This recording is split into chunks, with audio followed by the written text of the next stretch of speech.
Hello everybody, welcome back to my Country Sparkles channel. I'm Rachel and today I'm going to be showing you our third chick brooder. So it's pretty lucky for you that you get to see so many brooders from us because we have so many chicks in our home that we've had to upgrade them multiple times. But just better for you because now you get to choose which one you think will work best in your home or in your garage. So let's get started. But here is a quick first glance of it for you. I'm going to turn these red lights off so I can really show you what's going on in there. Here it is without the lights on. That's a little bit better, gives you a little bit better view of it. So we've been adding to these and taking away, but here it is. This is 8 feet long and 4 feet wide. And so we have got 4 of these 8 feet by 2 feet tall pieces, 1, 2, 3, 4, put together there for the tops and the sides. I have a video about that, about building an easy chicken brooder. Go check that out. And how we did that, it really was pretty simple, basic tools, and you can also adapt it to use whatever tools you have on hand. So here are chickens in here. They like to come up and roost on the top, so they are 4 weeks old. So we had to put these tops on here so they didn't come out all the time. And then these ones are actually 2 weeks old over here, and so we made an isolation section. We broke this up and we just made an extra side here to put in the middle for isolation, and the little girls could fit through this chicken wire, so we had to put cardboard up along the outside. As you see, I have a plastic liner, so that is under the chicken brooder and also folded up on the sides because they scratch a lot, and so little pieces of the pine shavings will fall out of the nest because of all their scratching. And so to keep my full floor a little bit cleaner, I built little plastic walls to keep that contained with super handy duct tape. As you can see, my husband has some Waze cameras in there, here and here, so we can check on our chickens whenever we want. And also, it's just recording all the time. I might put those up on YouTube. We will see. We've got some roosting bars in there. They like to poop on their roosting bars a lot. So that's fun. There are 4 of them in there right now. I've got some little old CDs in there just to give them something to play with and some balls. Those are the fun things that are in there. We upgraded from our last one, our feeder. Instead of having these little feeders that we've had to fill up like 2 or at least 2 times a day for these older chicks, we upgraded to this big one, and it is so nice. You can pour so much food in there and they can reach it really well, and you can actually even take those feet off, so you might even actually be able to use those with littler chicks.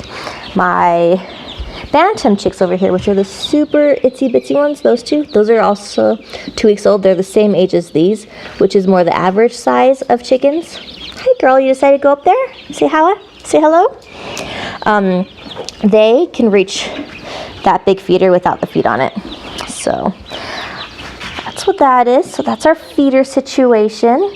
In here we just have a normal water, and there's 7 chicks in here, and this we have to fill up every couple days.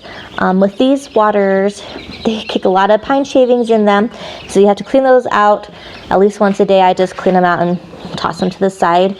No big deal, but you just have to watch for that because you want them to be able to have access to water. For our other chickens, if you've watched my previous videos, you've seen our vertical water straight out of the bottom of a gallon bucket, and they outgrew that. They were drinking that a gallon a day / dripping a gallon a day. So my husband upgraded to this water. So we have the vertical watering nipples on there. He's got some PVC pipe on those adapter pieces he got off of Amazon. We cut out a piece of a hose, put an end on each side, and then hooked it up to this 5-gallon bucket, which they go through every couple of days now. And then you have this on-off valve from Amazon also. He drilled a hole in there and just stuck it in the side. Pretty easy setup. Hey girls, got lots of them up here now. They love to be high. Anyway, so that's our watering system, and we just fill this up. That in there, that's probiotics that we bought when there were ticks to add. Sometimes we add them now, sometimes we don't. And I just have a pitcher from the dollar store that I used to fill that up every day. Under their water, if you've done a lot of chick research, they all say how the vertical nipples leak, and they don't leak if they're sitting still, but as you can see, when chicks drink out of it, they get a couple drops in their mouth and then the rest of it falls down. So I've also put together this handy water catcher, which helps keeping all the cedar pieces dry. So that's just a chip and dip bowl from like the dollar store, and then a Christmas serving platter on top of it, and they just fit perfectly together. I screwed a couple holes in the top. I got a little aggressive, so I broke it, so that's why the tape's there. But there's just some holes in the top which will let that water drain down into the lower bowl and keep most of the pine shavings dry. They apparently like to poop a lot when they're drinking, so around in there the waters, and a little bit will leak out here when they kick it out, but most of this is like poop. Chickens are way dirtier than I knew that they were. That bowl is actually their grit bowl, and so when they're chicks and adults, they'll eat like everything. Like they eat the pine shavings in here, and so if they eat anything besides their food, they need something in to eat, like grit, so little rocks to help them digest their food. And so we have a grit bowl in there.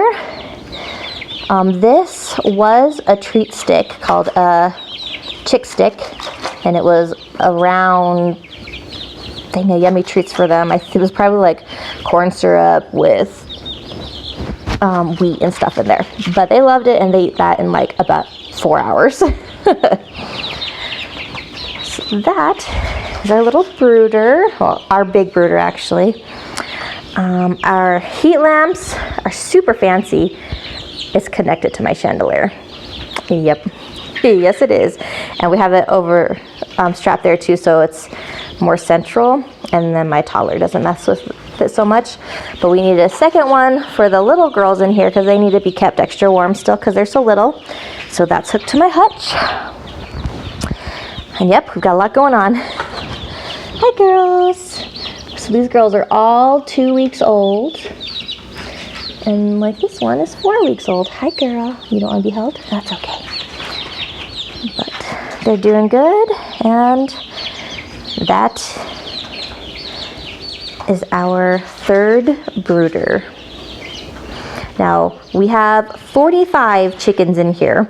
If you have less than that, this brooder will last you a lot longer. But as you can tell, our chickens are getting a little cramped, and when chickens are too cramped, then they start to fight each other, and they're more territorial, and they start to hurt each other, and we don't want that to happen. So we are going to be upgrading them soon, so that way they have enough room.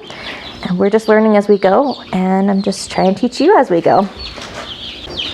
If you liked this video, give it a like and a subscribe down below so we can see you next time. We love seeing returning views and people who are interested in the same things we are, and we love sharing what we do with you. And so if you have any comments also or questions, leave them down below and we will get back to them and answer them as best as we know how. See you next time, you guys.